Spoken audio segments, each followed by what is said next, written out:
What's up, everybody? It's your boy Wes Grant. You're watching Sub Urban Nerd. This is the channel where I get my nerd reviews on today's nerd news and also do these movie reviews. And today's movie I'm going to be reviewing is Wonder Woman 1984. Now, I'm gonna tell you like this, right? If you watched my first review, if you maybe want to check back at it, I loved this movie. Patty Jenkins did an amazing job with this movie. The emotion, that like how you felt when she went on to No Man's Land and crossed over, blocking the shit with the bullets, like what they showed in the trailer and then what you see in the movie, amazing, right? So this movie, if you know guys haven't seen my reviews before, I tell my pros and my cons, the things I like, things I didn't like, and then I give it like a grade at the end. So I'm gonna tell you right off the bat, I liked this movie. I did like this movie. There's a couple little things, right? Now, I don't believe this movie was as good as the first Wonder Woman. Very few movies are better than the first one. You know, sequels are rarely better than the first one. But I tell you this, it was a pretty good movie overall. Things that I was worried about that I saw in the trailer, like Chris Pine's character coming back, it actually, it made more sense watching the movie than what you think, because you're like, oh, how did he come back? Did he die in an explosion? Like, blah blah blah blah. How does this happen? But she does a good job of explaining it. Um, Wonder Woman, Gal Gadot. I tell you right now, watching Gal Gadot again, this woman is gorgeous. When I say gorgeous, good lord, she is gorgeous, and it just, when you see her on film again, you just look at her, you're like, wow, like you're really stunned watching her again. And she still does a kick-ass job of, being athletic and doing what she's got to do. Now, as far as my pros, like I said, I liked, there was some pretty good action in it. There was a lot of, how you say, fanfare, as far as the invisible jet and this and lasso flying at all these things that woman to be, and of Wonder Woman lore. Patty Jenkins crammed it up in here, and she did a great job of like kind of squeezing it in, but not making it seem like campy. Like it was kind of sprinkled in here, and then when you saw it, you're like, okay, you know what? All right, I give you that.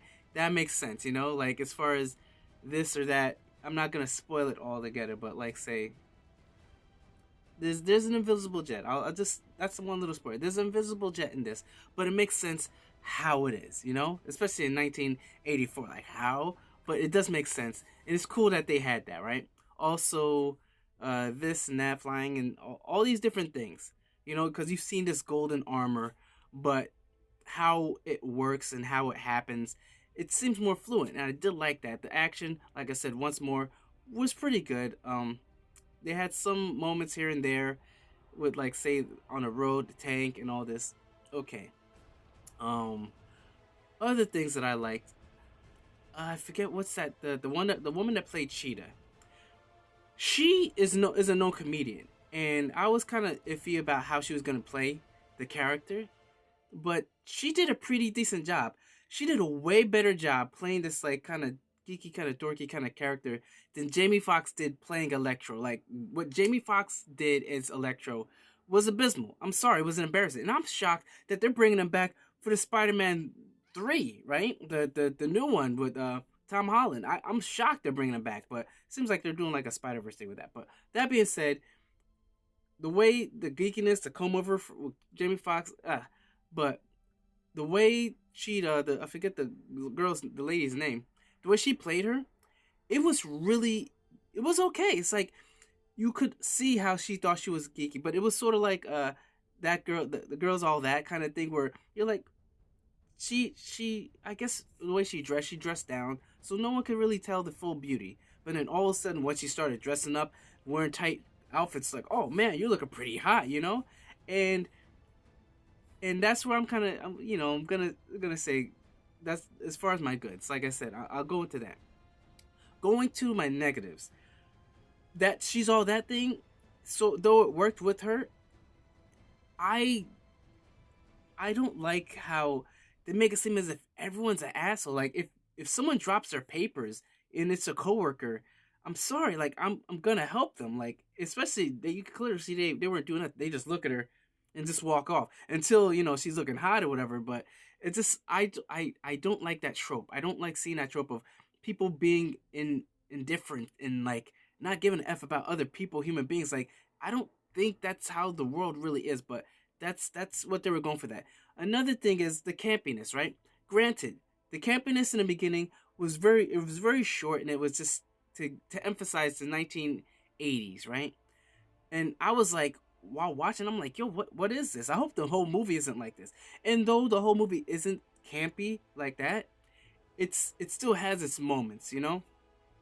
Uh, Another negative I might say is the action, though was good, it clearly wasn't close to what the this first one is. It clearly wasn't, but at the same time, it did its job. It's just I didn't feel fulfilled watching these action scenes happen. Though there was a pretty good action scene with Gal Gadot and Cheetah, yes, but at the same time, everything else like the tanks, whatever, it just didn't have the weight. One thing I want to say for the movie, though in the first one I do love it, and Gal Gadot did an amazing job with the World War I or whatever in the fight.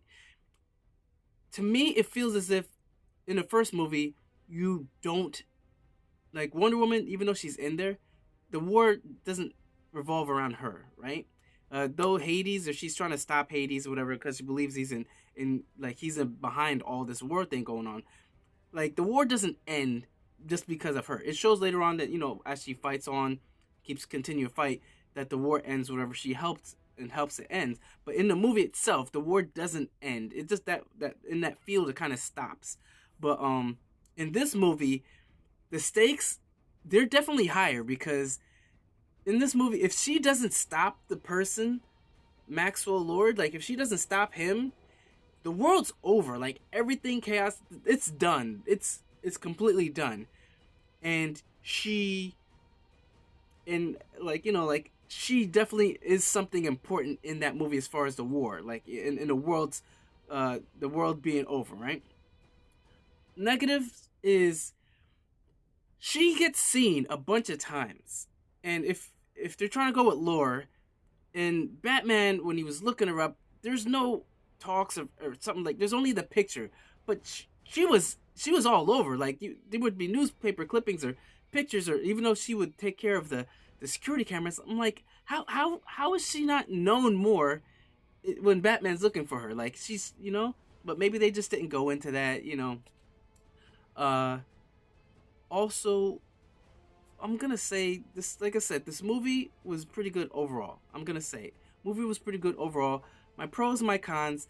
I think it's more pros than cons. Actually, it's just the fact that it just didn't. It just didn't have that moment that the Shield was. It had some moments. It just didn't have that moment of with the shields. And even though there were some really good moments, with her flying, but that moment when she stepped on a no man's land, it just didn't have it, and I just felt that's what was lacking in this movie. Overall, like I said, this movie was good. I will give this movie a grade of a B plus, because this movie was really good. It had decent action. The story was pretty good. Villain was okay, and the way it ended, it wasn't a traditional like beat 'em up. It actually made you think about choices you make in life and how do you want to live your life, and how to deal with your life.